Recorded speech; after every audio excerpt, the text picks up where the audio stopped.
I knew Grandpa Sam had a twin, and that he never talked about him.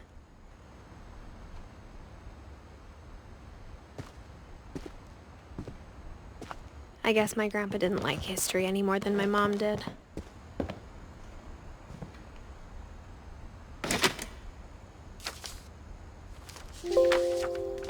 How I Want to Remember My Brother by Sam Finch. The thing I remember is that when he made up his mind, that was it.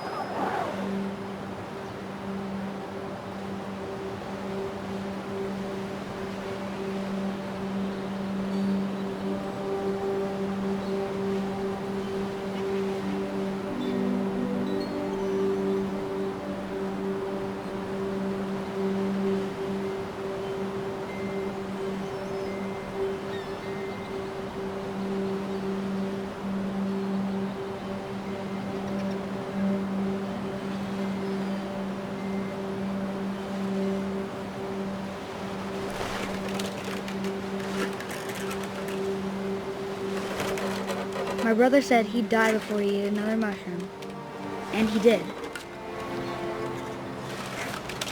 At Barbara's funeral, we swore he'd never be afraid again, and he wasn't. I think Calvin always wanted to fly. Sam! Calvin! Dinner's ready! Coming! But that day, he finally made up his mind to do it. I told him going around was impossible.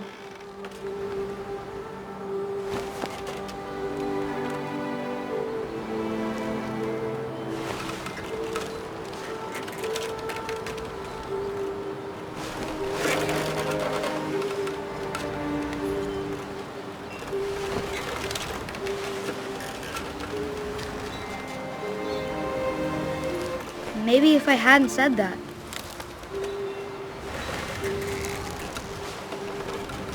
Alvin, I'm not gonna tell you again. Maybe if the wind hadn't picked up. And maybe he'd still be here. But I doubt it.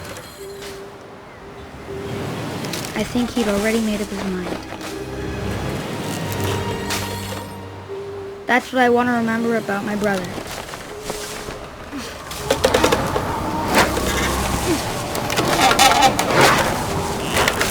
The day he made up his mind to fly. And he did.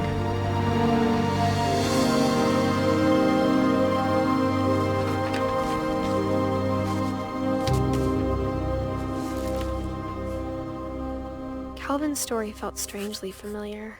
When I was younger, I remember trying to do the exact same thing.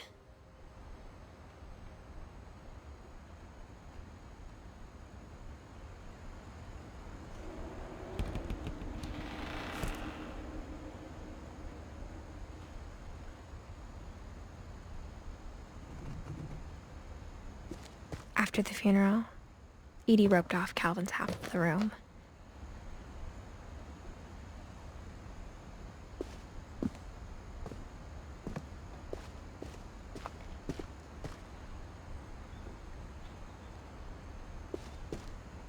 Mom said Grandpa Sam enlisted at 18 and never set foot in the room again.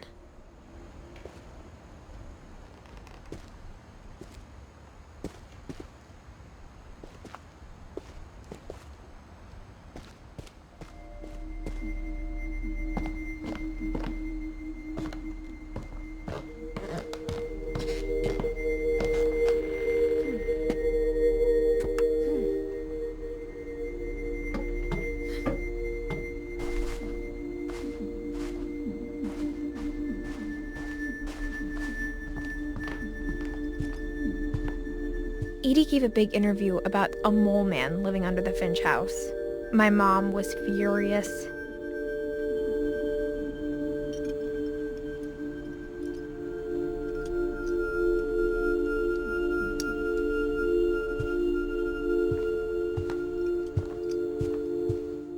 I hadn't thought of myself as Edith Jr. for a long, long time.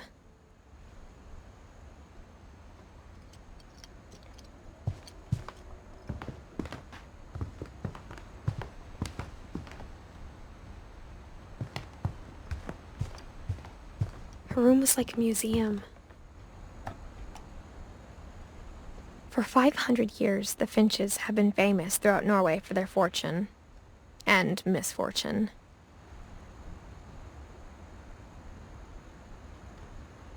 Odin Finch buries the latest victims of the family curse, his wife Ingeborg and their newborn son, Johan.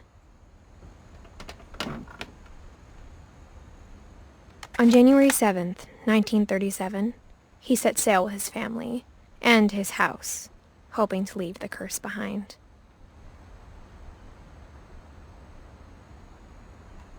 But 40-foot waves off the coast of Washington send the house and Odin to the bottom of the sea.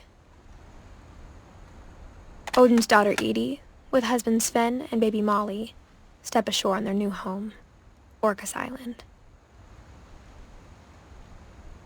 Odin Finch is the first to be buried in the new family cemetery. His daughter Edie is already dreaming of a new Finch house.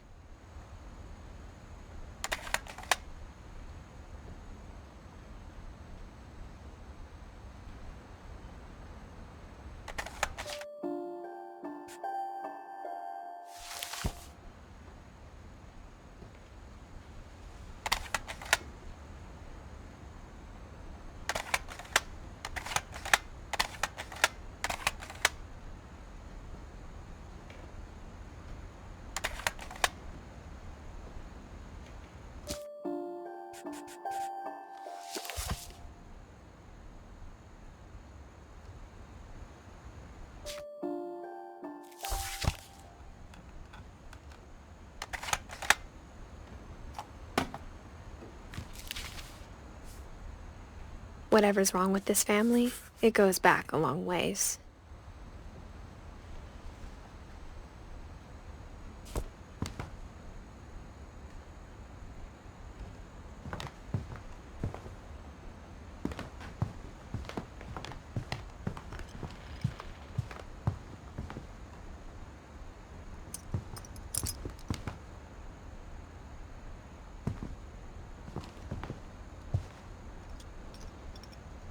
Edie knit me a new pair of gloves every year, just in time to replace the old ones. Louis died a week before we left, but Edie had already started to memorialize him. Great-grandma had always been the family's biggest fan.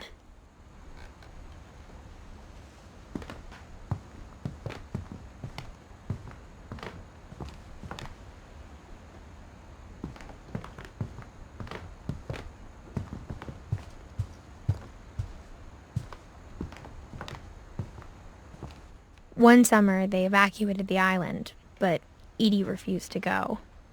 For a few weeks, she was a celebrity.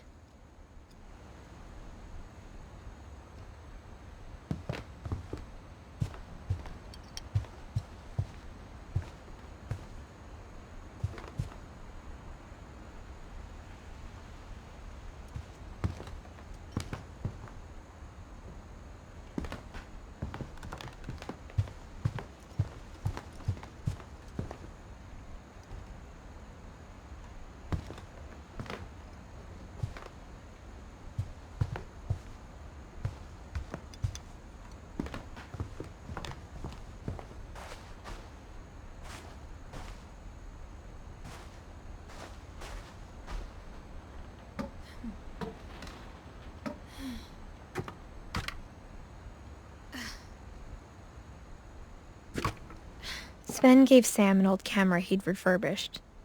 He never put it down.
passages were a pretty tight fit.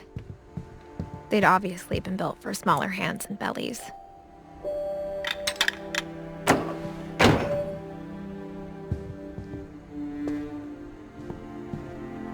Whenever people ask me about my family, the first thing they always want to know about is Barbara.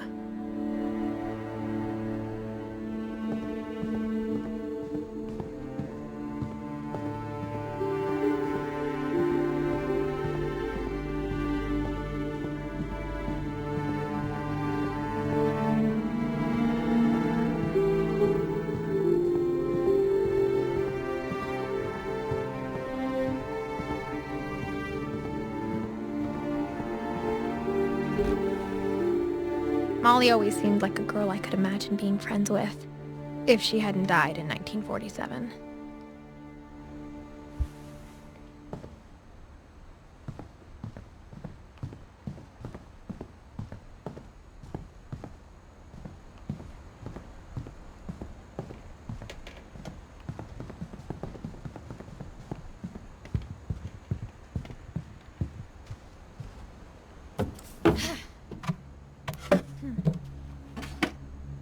Growing up, I always thought of Barbara as a child star.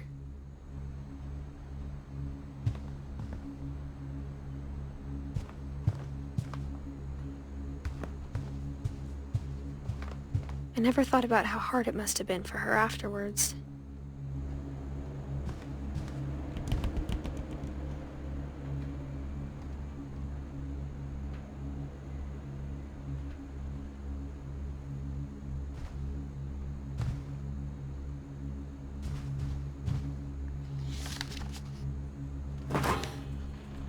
Of all the stories people wrote about Barbara's death, I'm surprised Edie saved this one.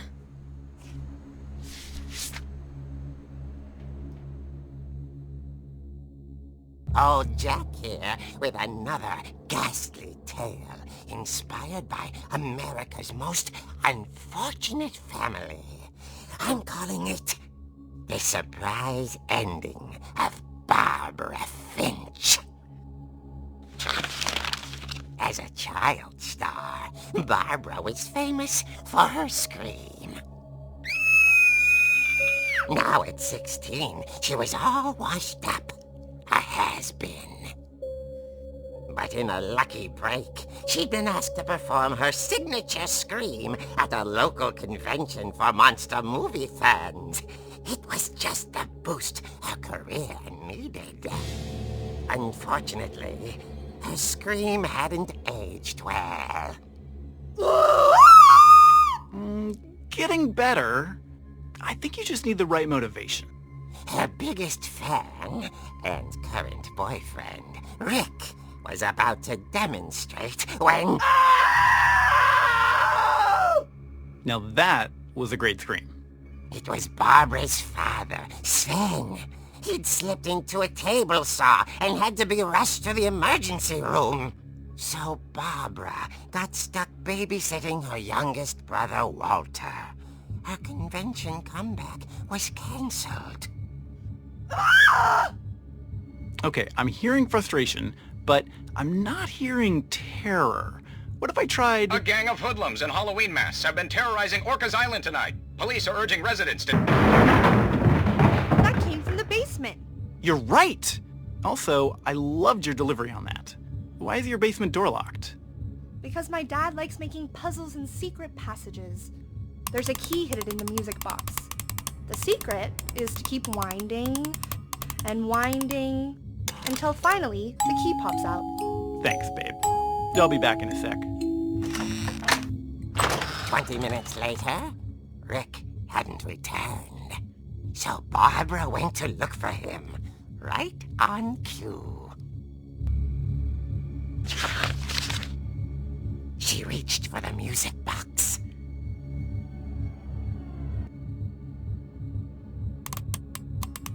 And as she wound the key, she listened for Rick, but the house was silent.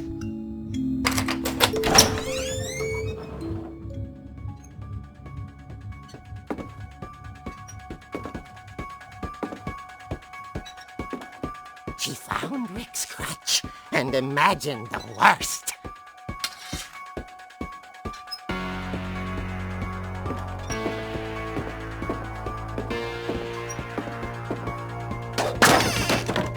The gang's leader is the infamous Hookman killer, Dr. Carl Hamill, who impaled and then ate his family 10 years ago tonight.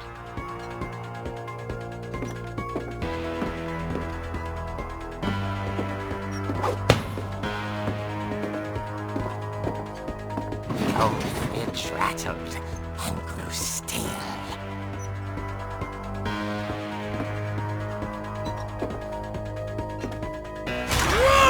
Oh dear! Oh! Rick? Barb, relax. I was just trying to scare you to help you find your scream. Well, I'm not scared, Rick. I'm furious. Then act furious. All I'm getting from you now is that you're hurt and confused and She threw him out, but she kept a little something to remember him by. Barb, have you seen my other crutch? And she was still holding it when she fell asleep watching the late picture show. Hours later... Barbara! Walter, what's going on up there? Ah!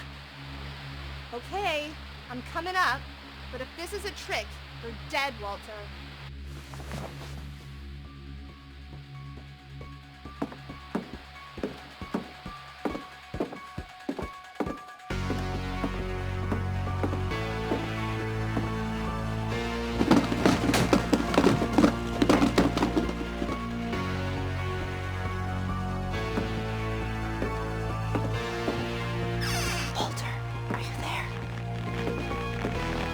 Walter vanished, but his bedside radio was still on. Orcas Island police describe the man as 6 feet tall, with a steel hook for a hand. Residents are urged to lock all doors and windows and notify the police of any suspicious activity. Barbara turned, saw the hook man, and was speechless. He was quite smashing.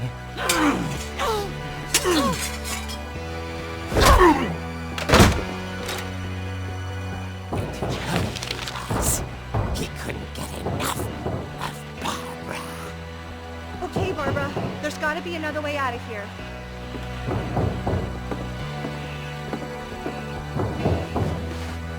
That night, she played her part beautifully.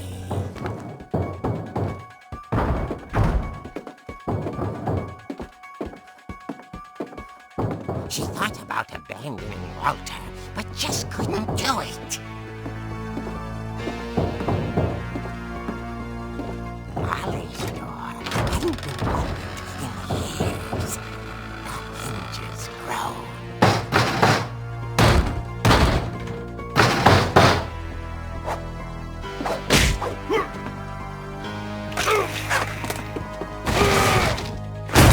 He wasn't moving, but she sensed the story might not be over yet.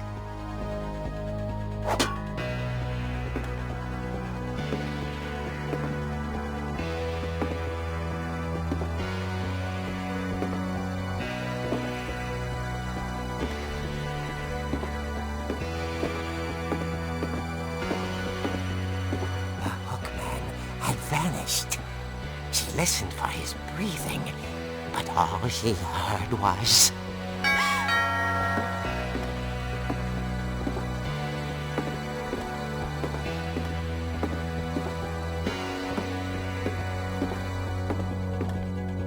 Someone at the door was dying to speak to young Barbara.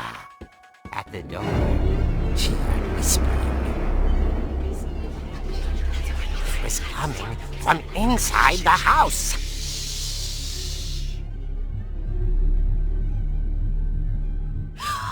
Oh dear. The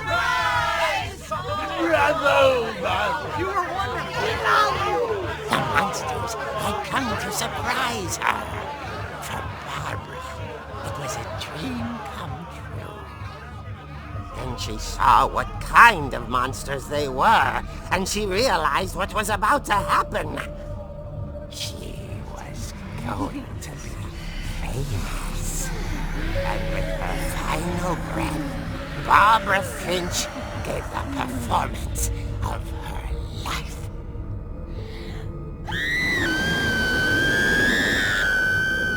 I wasn't there myself, but I hear Barbara was magnificent. Poor girl. She had a taste for stardom. But unfortunately, so did her fans.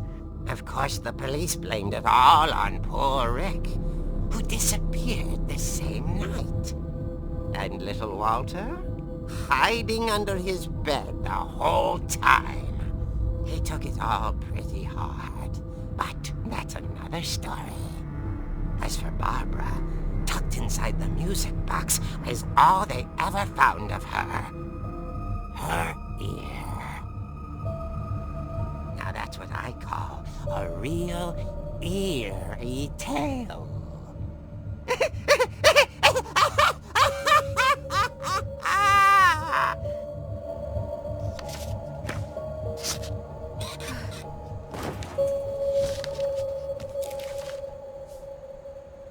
Edie told me all Barbara wanted was to be remembered, as absurd as that comic was. Maybe what Edie saw was a happy ending.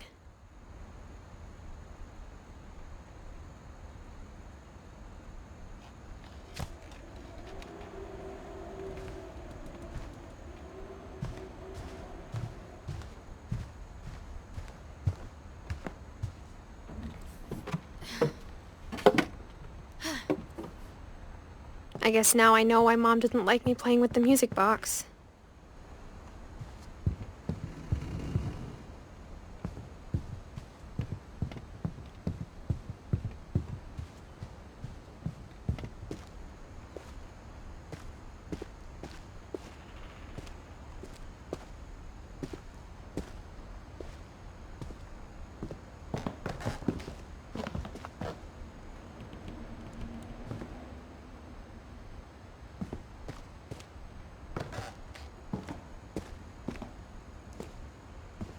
It's funny. All those times I played with the music box and never found the basement key.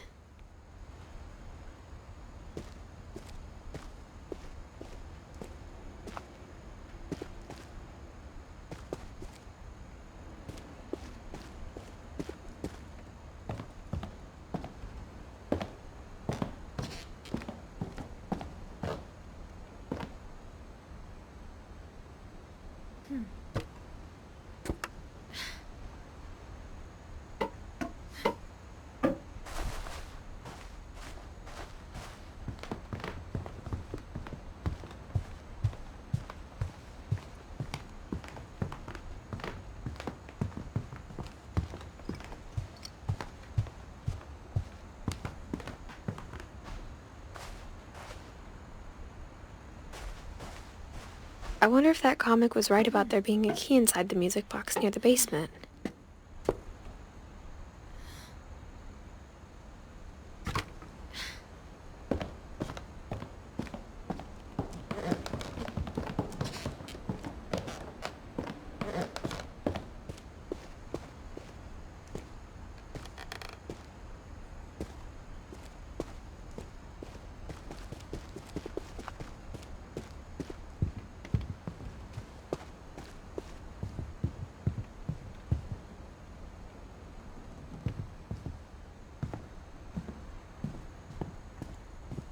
Mom must have locked the third floor stairs on the night we left.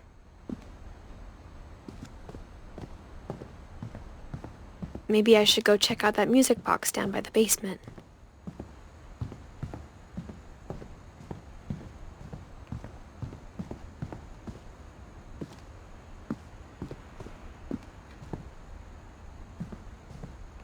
Edie's father, Odin, built the original house.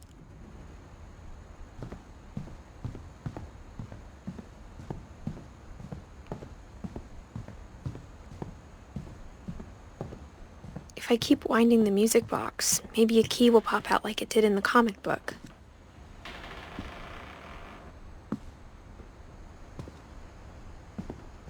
A lot of things got left behind in the whirlwind of that last night.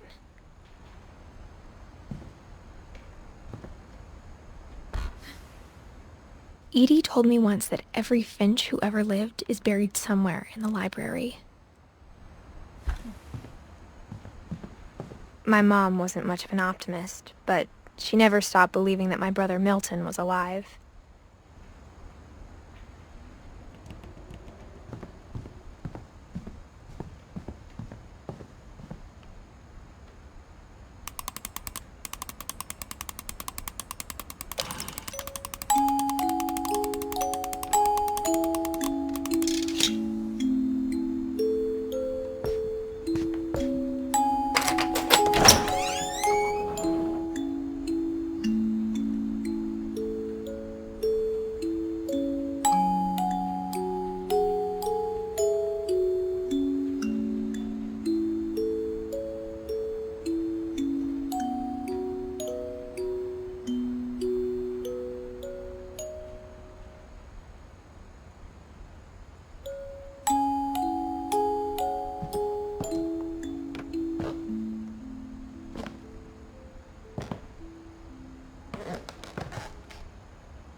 Mom said the basement was off limits, unless I wanted another tetanus shot.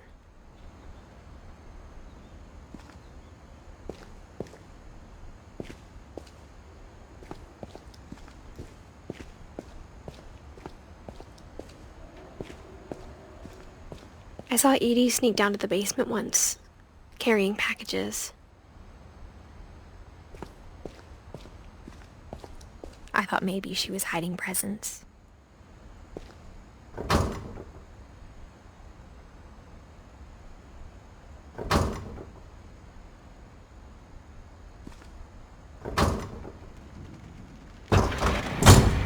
It turned out she was hiding a lot more than that.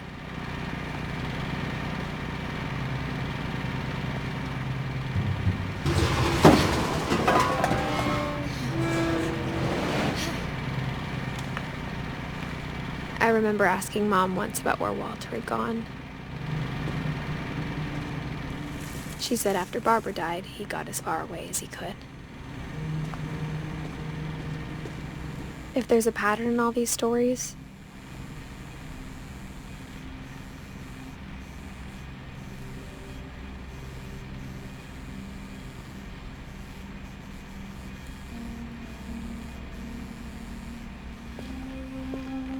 I think it's that none of us has gotten very far.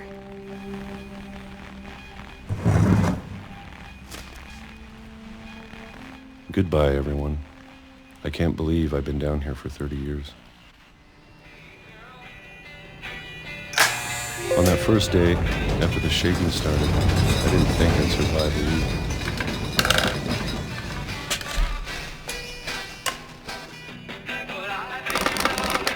But after a few days, I settled into a routine. That's what kept me sane.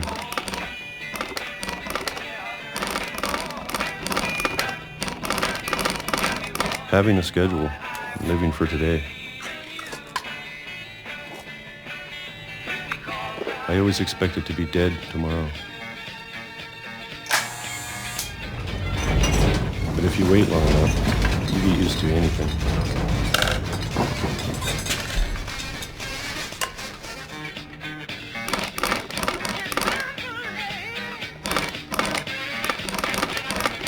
Even a monster on the other side of the door starts to feel normal.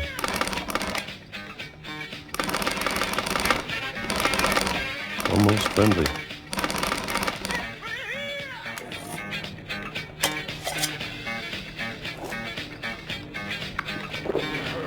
And then one day, everything just stopped.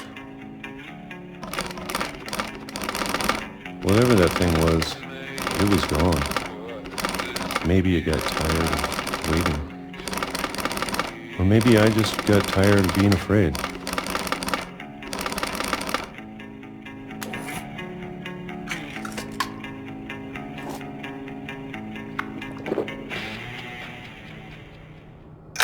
It's been a week now, the longest in 30 years. I'm done waiting. I have to leave while I still can.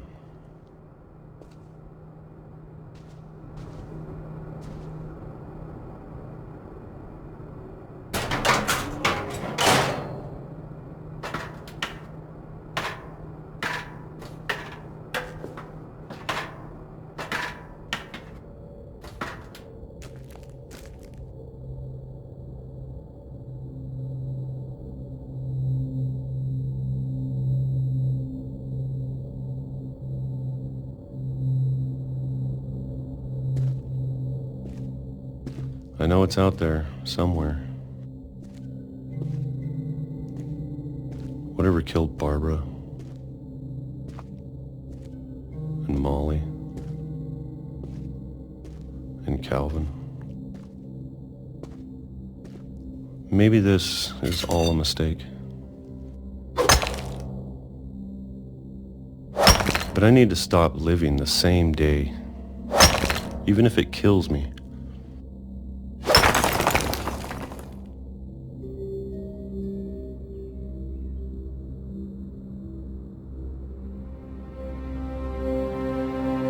Whatever's out there, I want you to know I'm ready for it.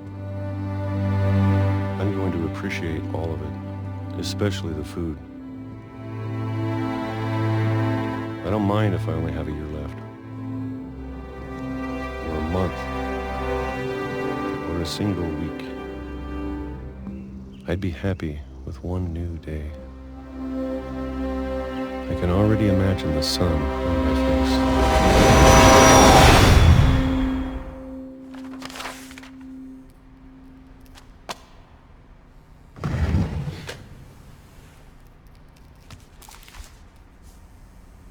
Walter died when I was 6. I can't believe my mom never told me he was down here.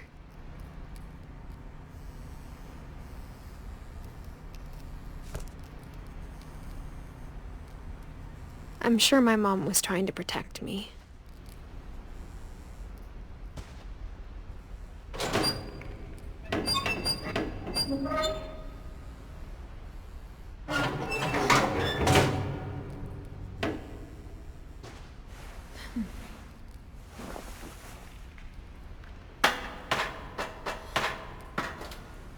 Maybe she was afraid I'd end up like Walter.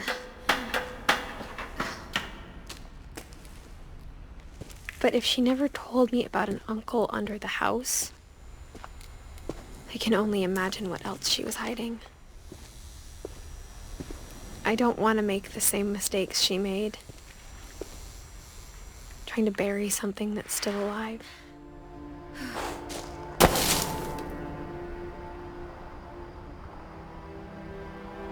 Now that there's only one of us left, or maybe 2, I thought it was time I heard the stories for myself and found out what happened to everyone else. But now I'm worried the stories themselves might be the problem. Maybe we believed so much in a family curse, we made it real.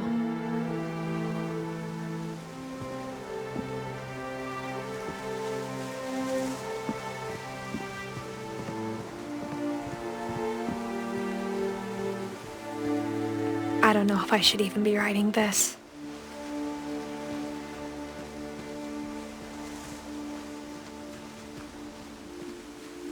Maybe it'd be better if all this just died with me.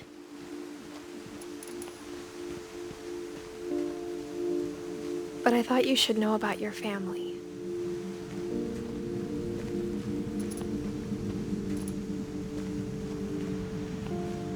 And the history you're a part of.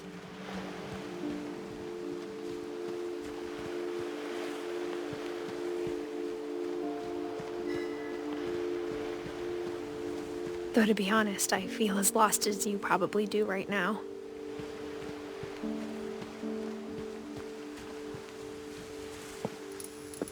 I think the people in these stories believed them, for what that's worth.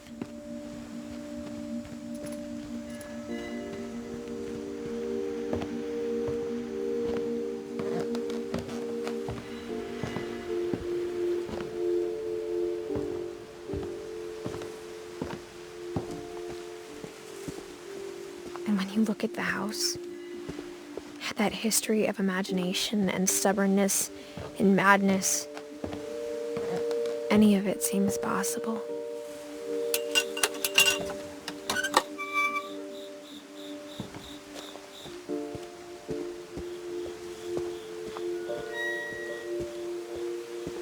I think we've been surrounded by death for so long, we've just gotten used to it.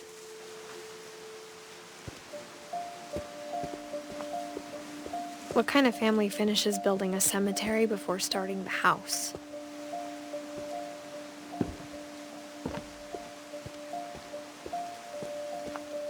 It's embarrassing for me to admit this, but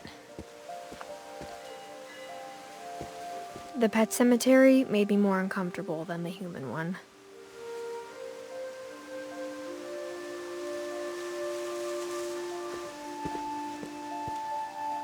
Three of the gerbils were mine, and 2 had been my fault.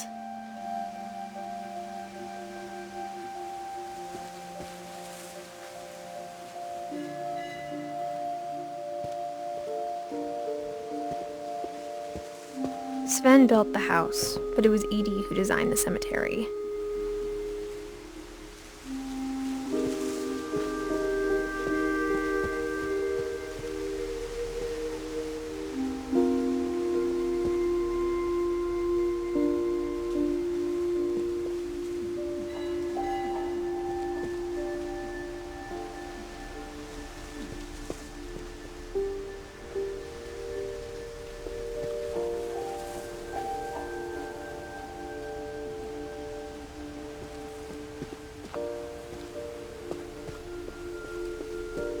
I'm sure Odin's monument had been Edie's idea. My mom was always trying to move on, but for Edie, the past never went away.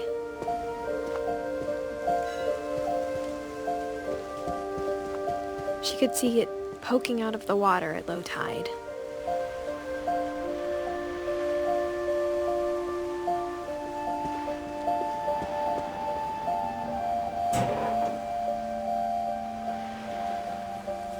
Edie said she dreamed about the old house every night.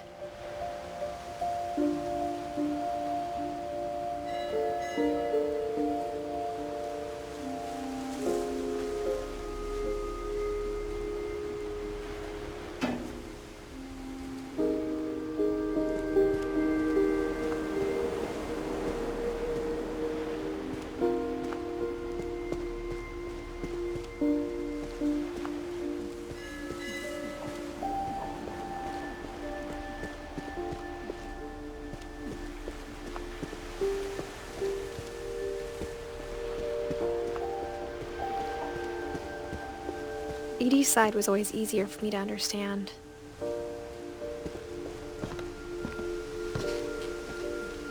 But the older I get, the more I can see where my mom was coming from.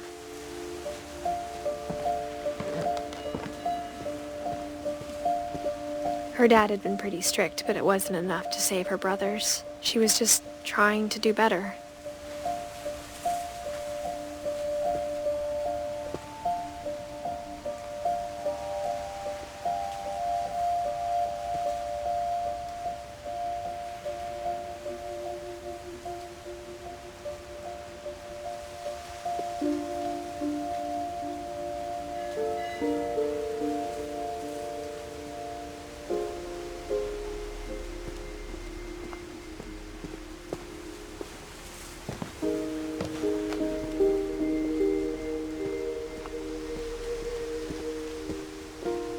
There's so many things I wish I could ask my mom now. Part of me thinks this is what she wanted all along. For me to come back someday and find everything out for myself.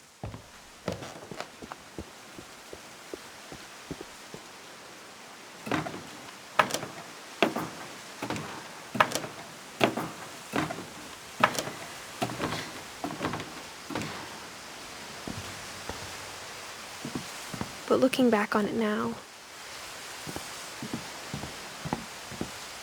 if she told me there was going to be so much climbing,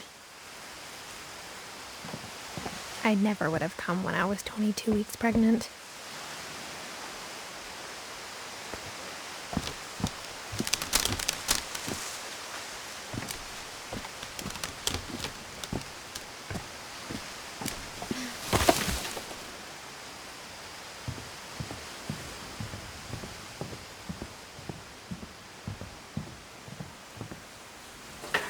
I never met Grandpa Sam, but I think he and my mom had a lot in common.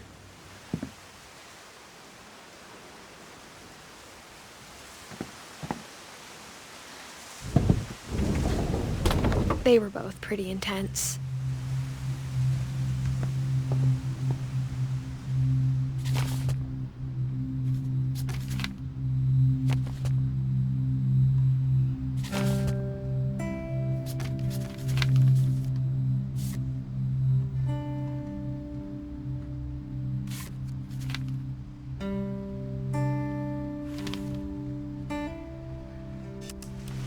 Dawn, I promise, you'll never forget this weekend. Yes, sir. These memories are gonna last a lifetime. Hmm? Perfect. Am I gonna have to shoot anything? It's gonna rain the whole weekend, isn't it?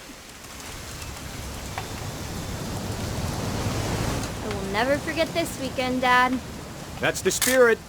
Okay, got it. I'm gonna take some pictures, okay? Just be careful. That camera's older than you are.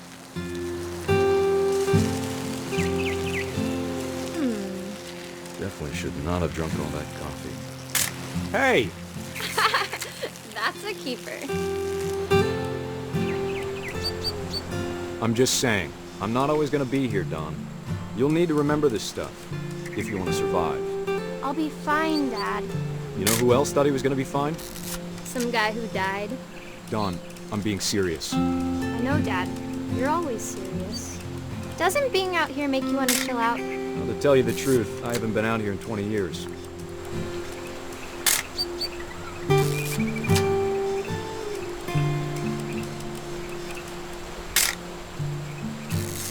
Last time I was with my brother Calvin.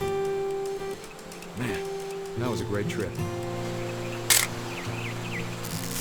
Your grandpa Sven taught us how to fish, how to build a fire. We found an old logging trail. There were deer everywhere. Don, don't you think you could find something more interesting to photograph? I bet if I could remember where that trail was, we'd spot a buck for you in no time. Give me a minute to check the map.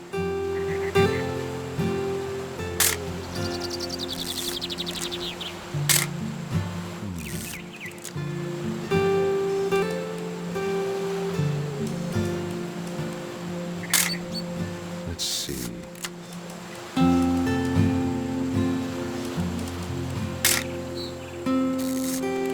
Maybe. Dad! Good eyes, Don. Before you take the shot, let me get a picture of him. Dad,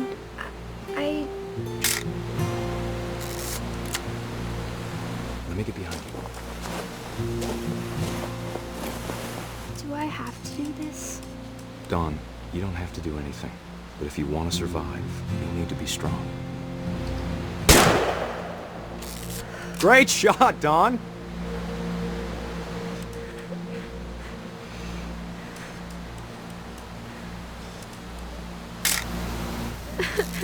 I'm proud of you, Dawn. Always remember that, okay?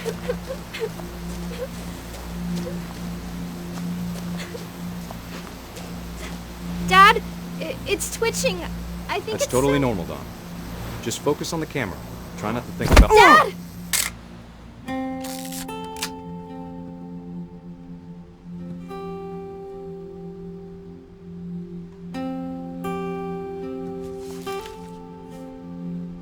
Of all these stories, that's the one I wish most that my mom had told me.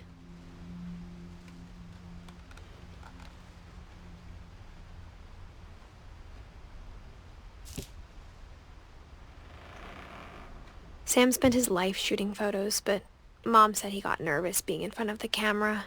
I guess we're all afraid of something.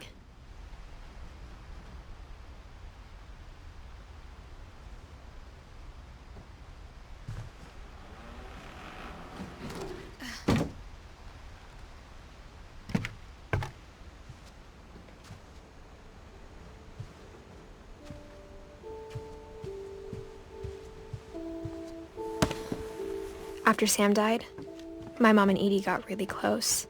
They'd both lost a lot.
Dear Kay, do you remember the way Gregory used to laugh when he thought he was alone?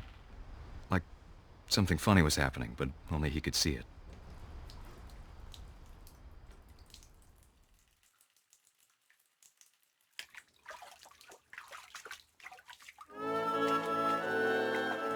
I think he saw things the rest of us don't.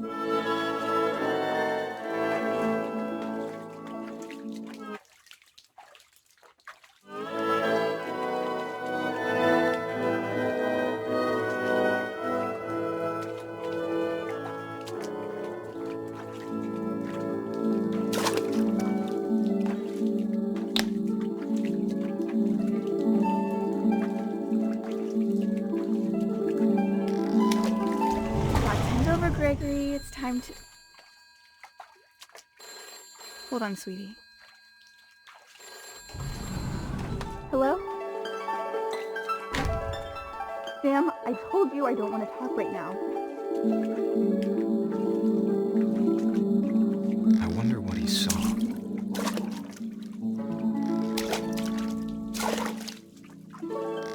What his world was like.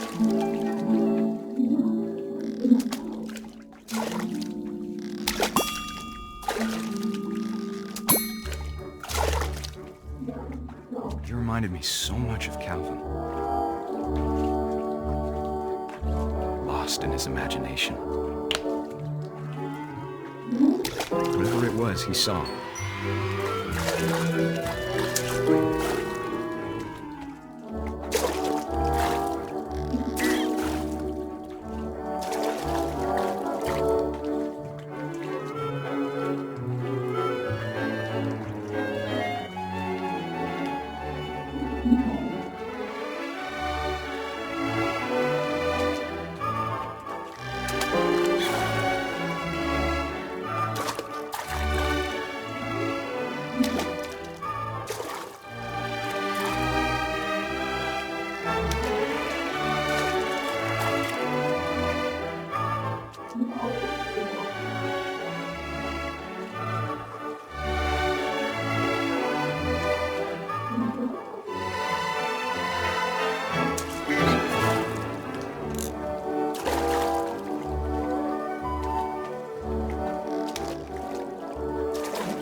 It sure made him happy.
I know how silly it sounds.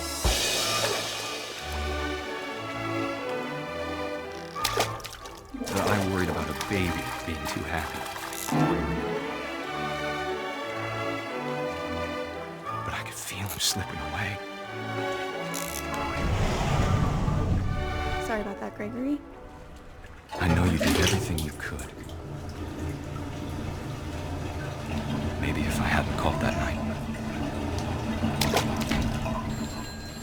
Damn it. Hold on, I don't want Gregory to hear this.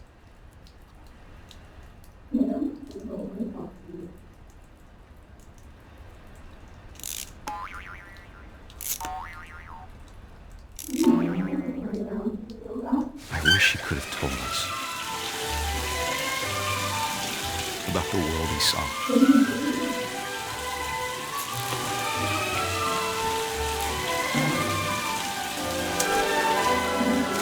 There's so much I don't understand about Gregory, about everything.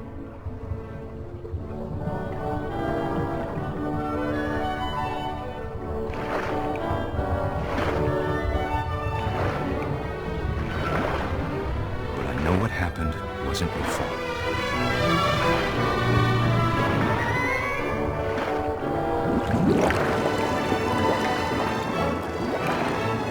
I'm sure he's happy.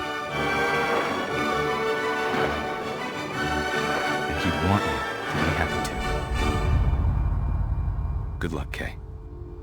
Love, Sam.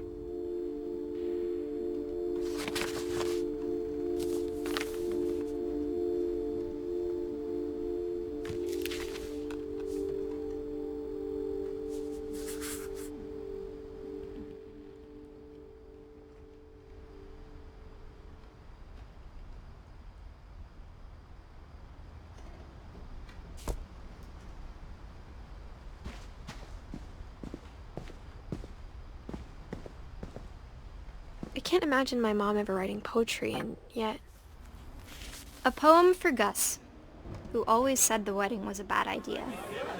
Our father never hit us kids, at least not very hard, before the day my brother said with teenage disregard that he'd be dead before he'd see a wedding in our yard.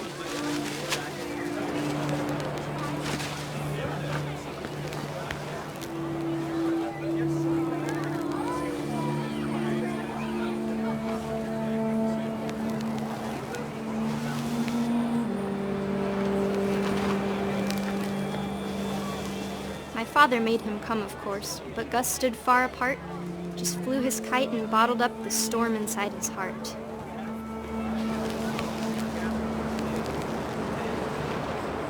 I tried to talk him out of it, but though he'd never met her, we don't need a stepmom, were the words that I now pronounce you husband and wife. You may kiss the bride.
When the time for photos came, Dad ordered him to come here.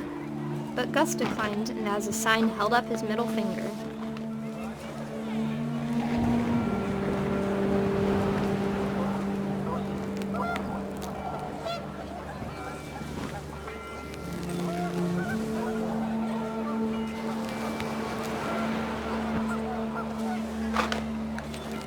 The wind picked up and panicked geese appeared and quickly went. But all the humans did that day was go inside the tent.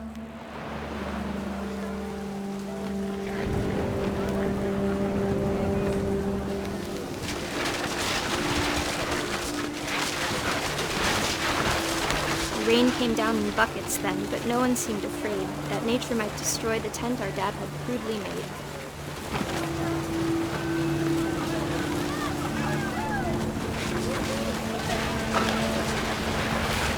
The thunder sounded much too close and full of angry power. But all my father said to this was, "Make the music louder."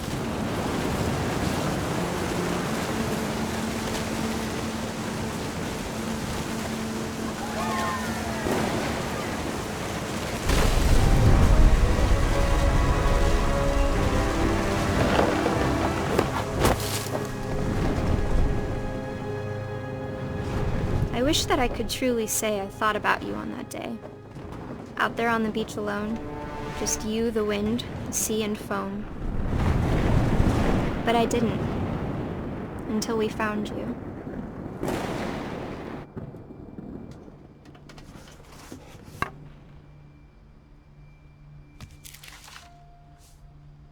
She never talked about him, but Mom told me once if I was a boy, they were going to name me Gus.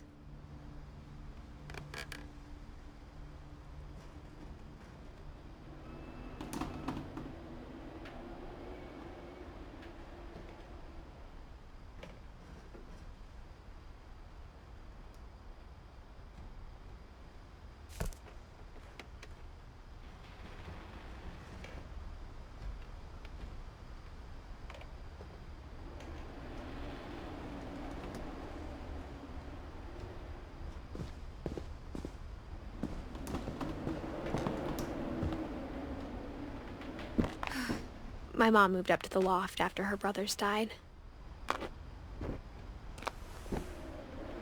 At the time, it was as far away as she could get.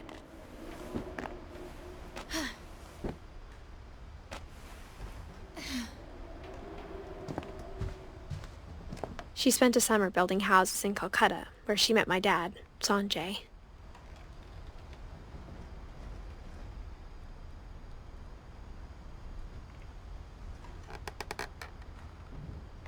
My mom moved to India a week after graduation and got a job teaching English. Louis was born a year later.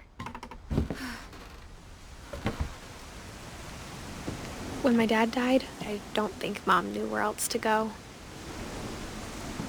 I'm sure Edie was happy to have her back.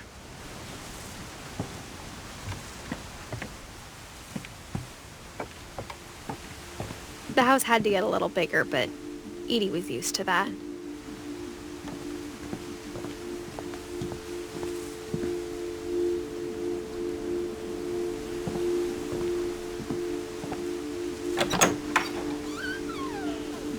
And for a while, things were good, almost normal.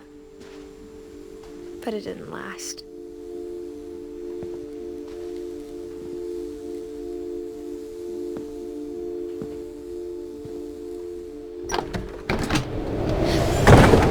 The beginning of the end was Milton's 10th birthday, when Edie gave him a castle.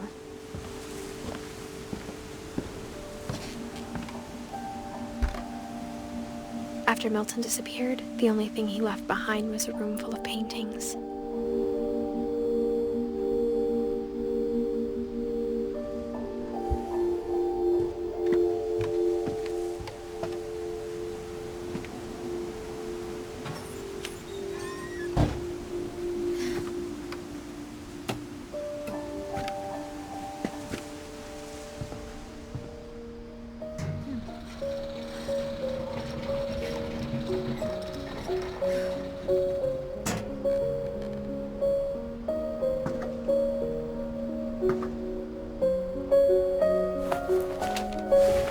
Milton Finch in The Magic Paintbrush.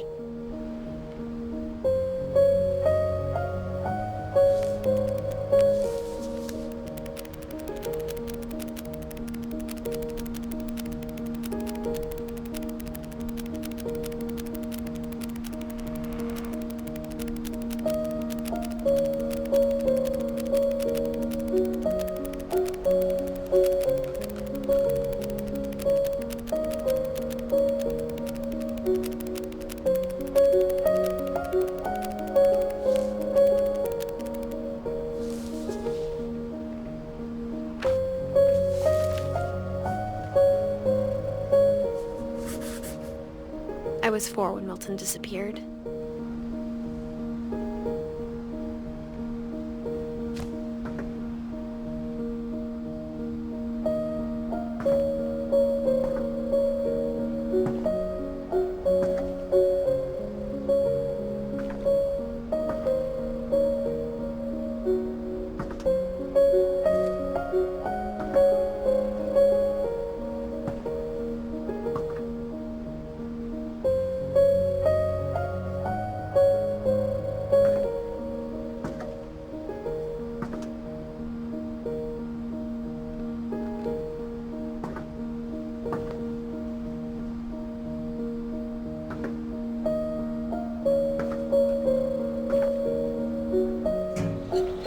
Mom spent months searching for my brother.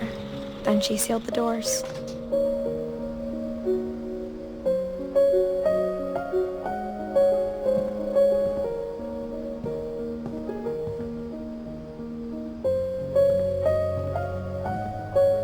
Whatever Milton had found in the house, Mom didn't want it getting out.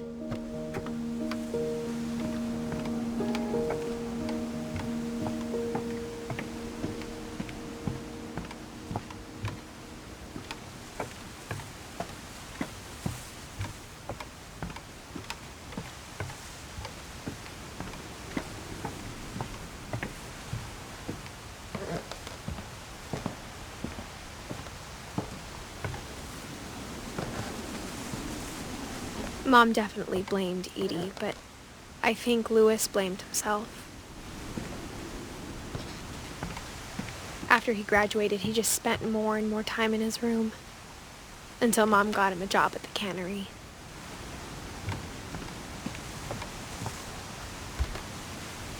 Everyone always told me to stay out of Louis's room, except Louis.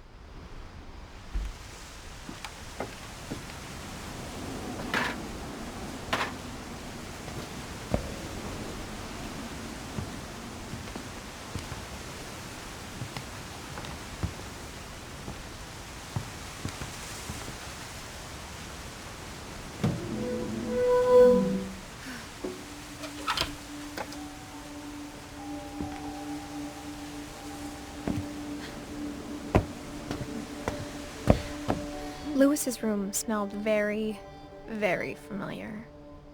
That part of him lived on.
Dear Mrs. Finch, as Lewis's psychiatrist, I can understand your desire for an explanation.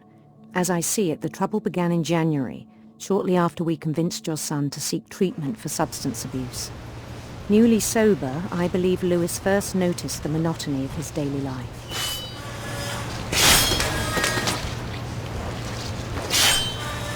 He kept working at the cannery, but he withdrew part of himself. In our sessions, I saw the same behavior. His mind began to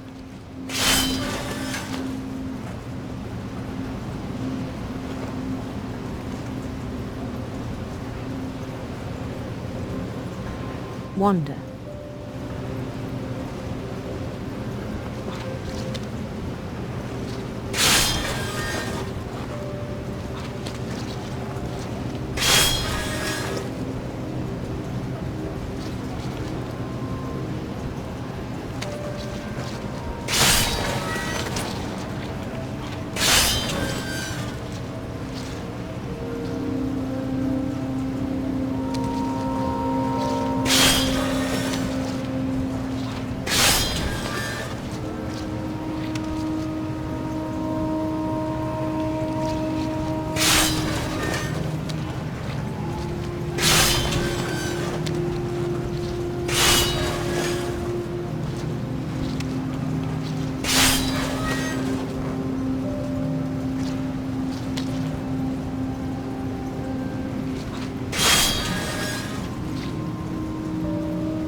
I asked him to describe it.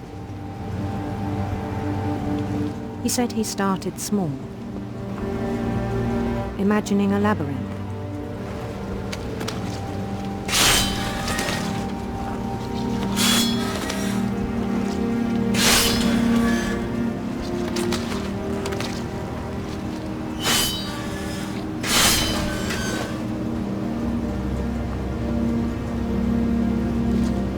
He'd feel his way about.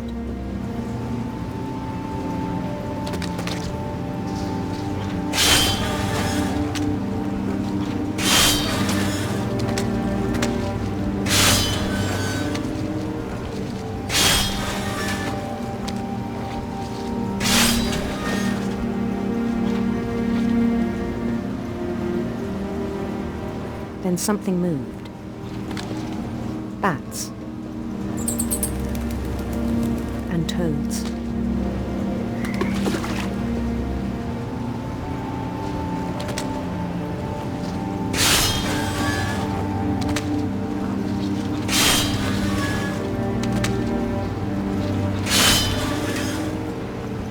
And things that have not names.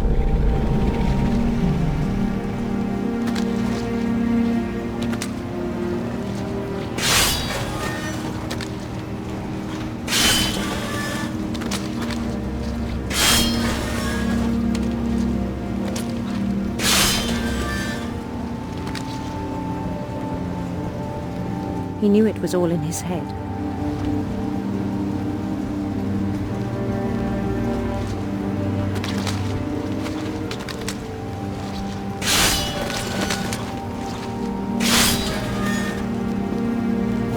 But he took it very seriously. I had hoped he'd find himself.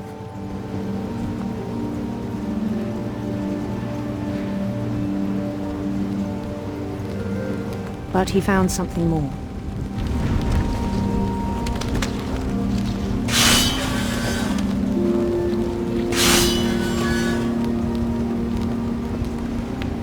I worried about him then.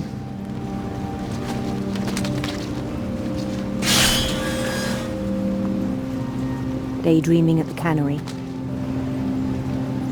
I spoke with his boss. But he said Lewis had become a model employee. Methodical, tireless, focused.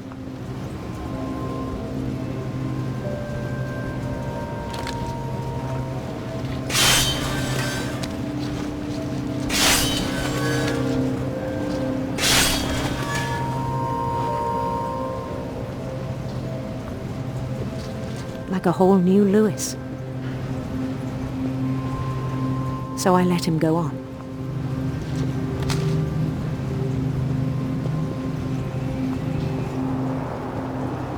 I even encouraged him. It seemed very promising at first. He told me he'd made a new friend.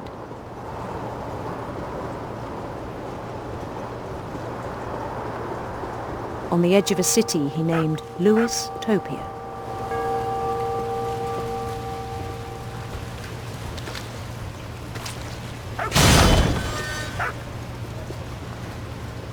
He built the city up slowly, brick by brick.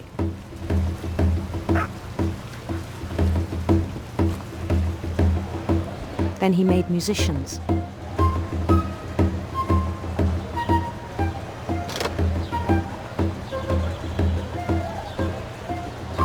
And songs for them to play.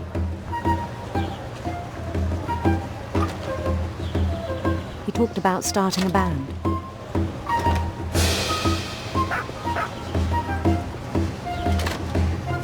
And he was always humming something. Every day his imagination grew stronger.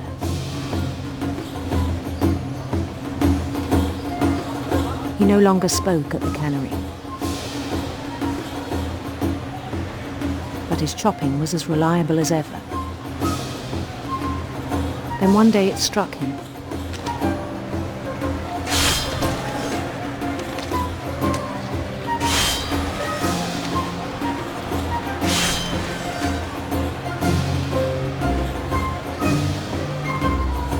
the cheering crowds, even the stones under his feet, were all in his imagination, so he could do whatever he wished.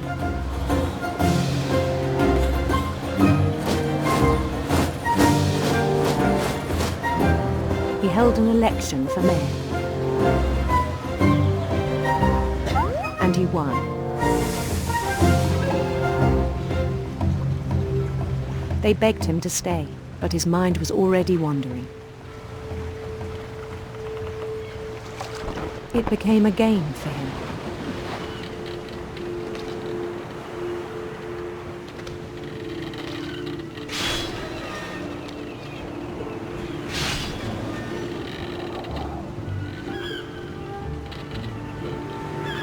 He'd conquer a city, then immediately push on.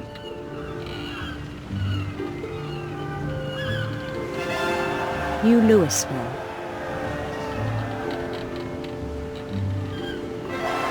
St. Louis. He started drifting away from our reality.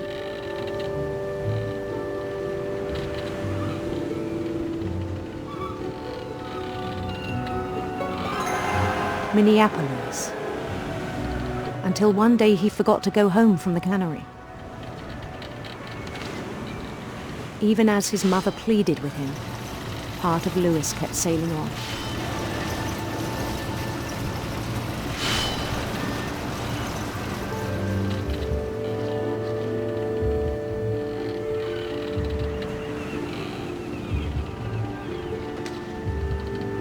In Louisburg, he heard rumors of a handsome queen.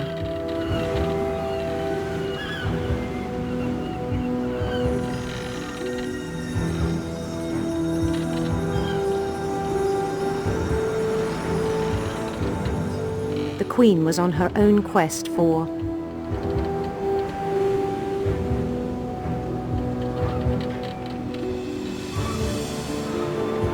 radiant rainbows.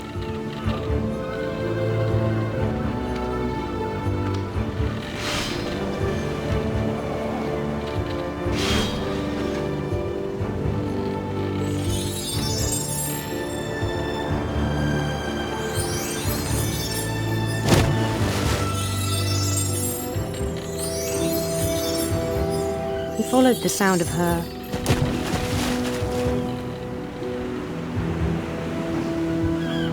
electric sitar.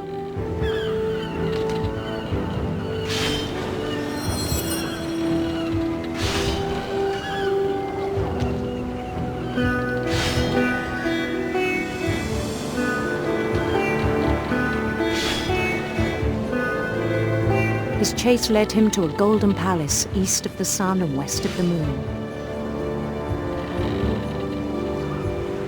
Even then, his logic remained sound.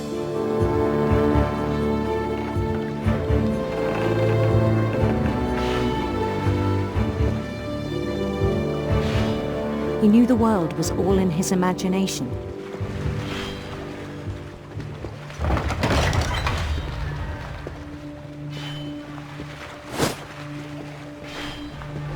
But he was so proud of having created it.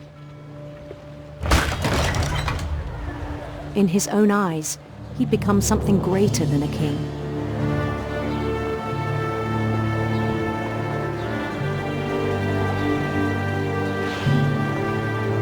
For someone who'd never known success in the real world, I think it was overwhelming.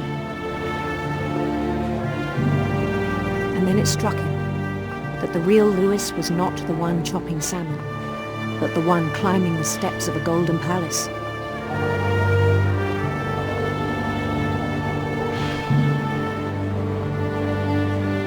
My imagination is as real as my body, he told me.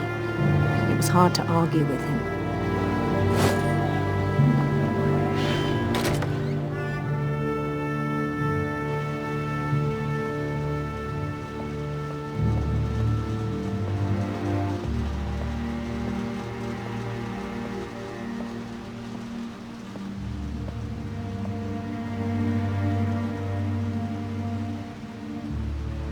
He began to forget the world we know,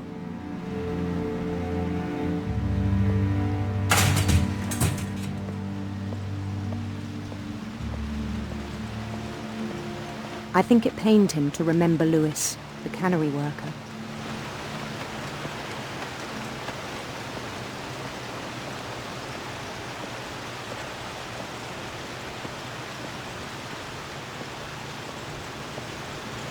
He began to despise the man with a royal contempt.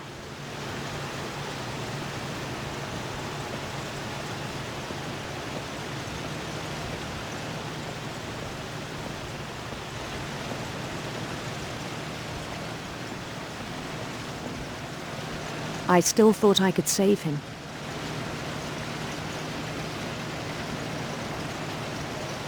Even after he said he was being crowned king over all the lands of wonder.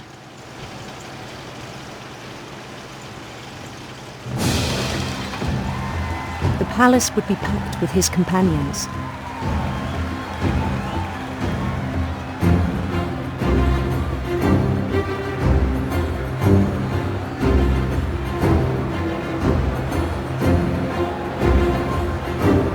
Including the wise Calico who'd insisted on advising him.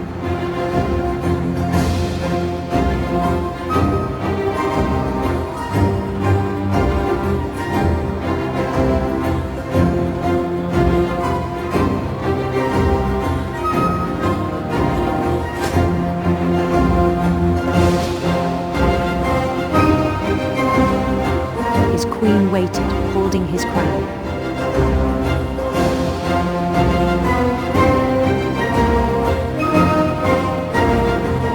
There was only one thing left to do.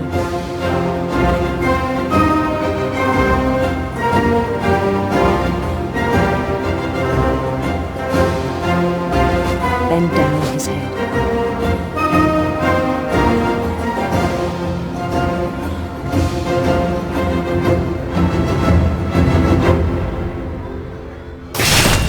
And the rest I think you know. Mrs. Finch, your son was a kind man who will be missed by all of us who knew him.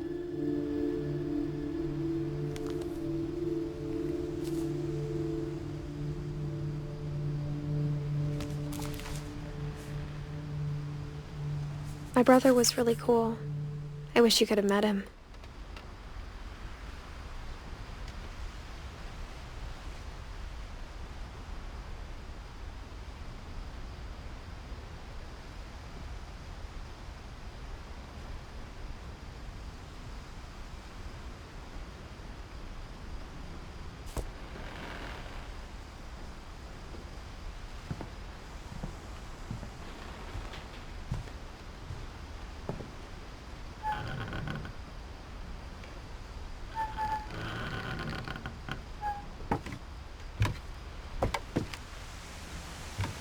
On the way back from Lewis's funeral, my mom told me to start packing. She waited until the day before we left to tell Edie. I'm not sure if she wanted to make it easier or harder.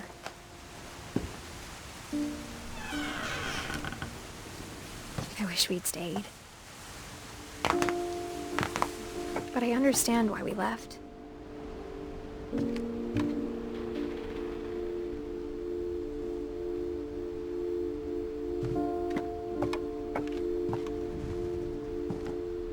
My mom ended up leaving everything behind.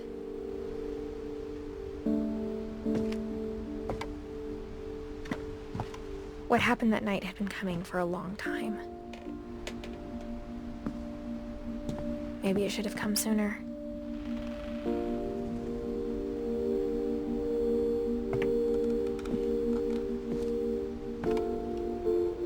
But it had to end one way or another.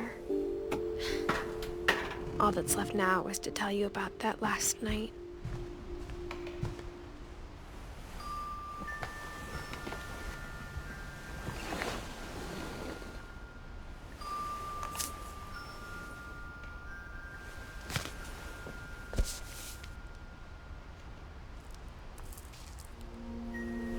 That whole last day, Edie just watched us pack and didn't say a word. Until supper, when she raised her glass and said, "To our final night together, and all our final nights apart." Grandma, you know what I said about alcohol. Some of your medications are very Edith, specific. I left a present for you in the hallway.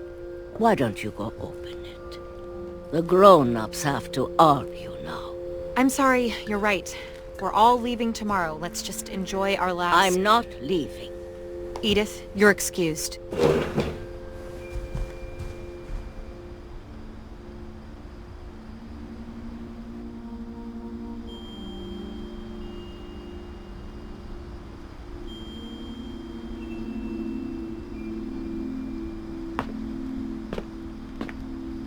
The power had been shut off that morning, but Edie always had plenty of candles.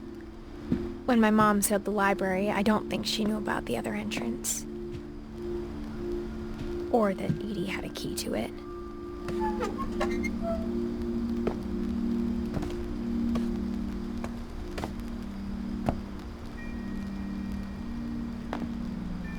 That thing you're afraid of isn't going to end when you leave the house. Edith has a right to know these stories. My children are dead because of your stories. I think it's best if Edith and I leave tonight.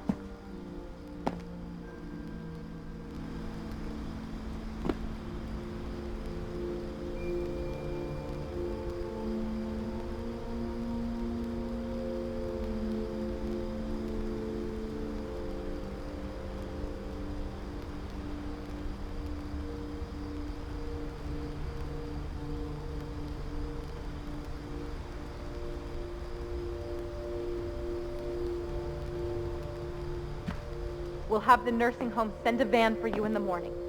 Okay?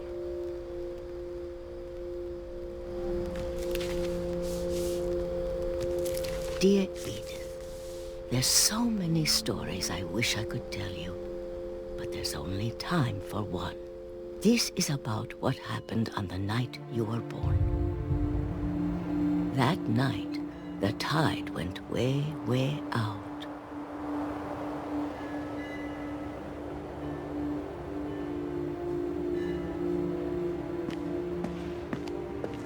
It was the first and last time I ever saw the old house aground.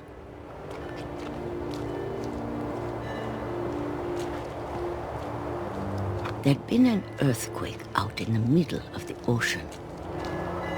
They called it the lowest tide in 1,000 years. God, it smelled awful.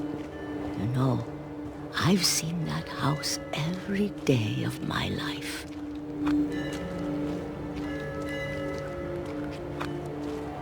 But I never thought I'd go back to it. When the fog rolled in, I lost my way.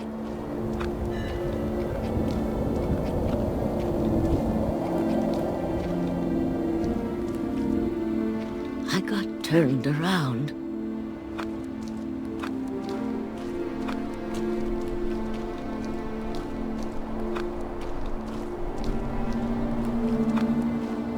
For a while, I wandered.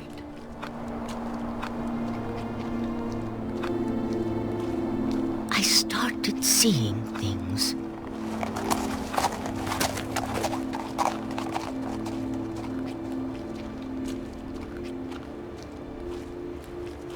Things I'd forgotten had ever existed.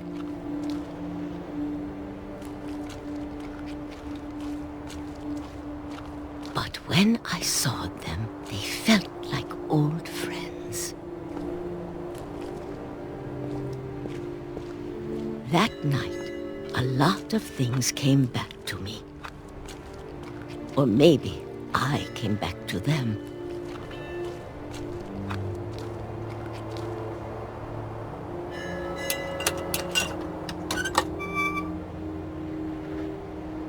Things I can't explain, but that I need you to try and... Edith, what are you doing in here? It's mine. Edith! Mom, you're gonna rip it! Let go! I kicked and screamed, but Mom dragged me to the car.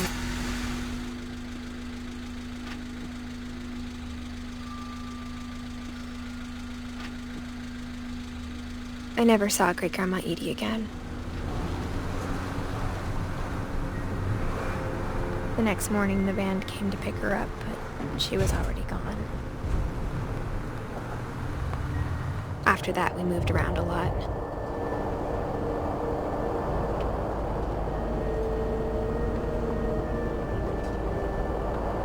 We both tried to make the best of it.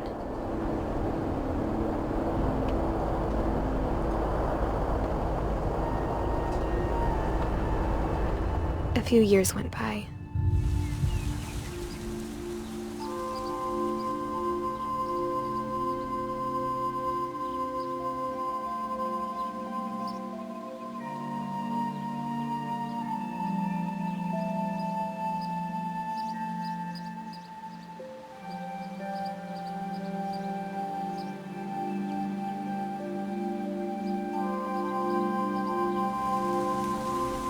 My mom didn't like to talk about it, but she started getting sick a lot. The rest happened pretty quickly.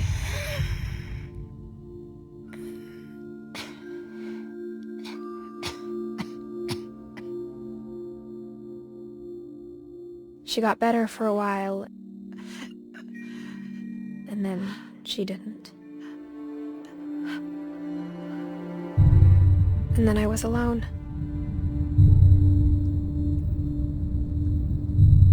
The last Finch left alive.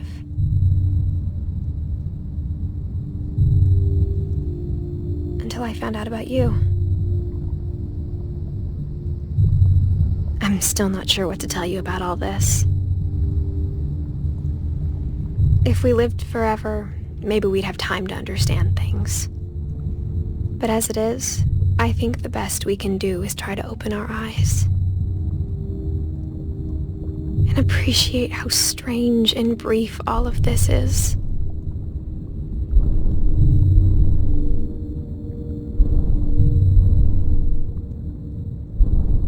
This journal was supposed to be for you. But now I hope you'll never see it. I just want to meet you and tell you all these stories myself. But I guess if you're reading this now,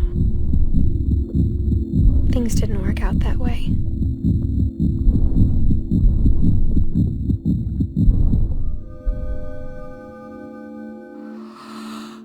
This is where your story begins. I'm sorry I won't be there to see it. It's a lot to ask, but I don't want you to be sad that I'm gone. I want you to be amazed that any of us ever had a chance to be here at all. Good luck.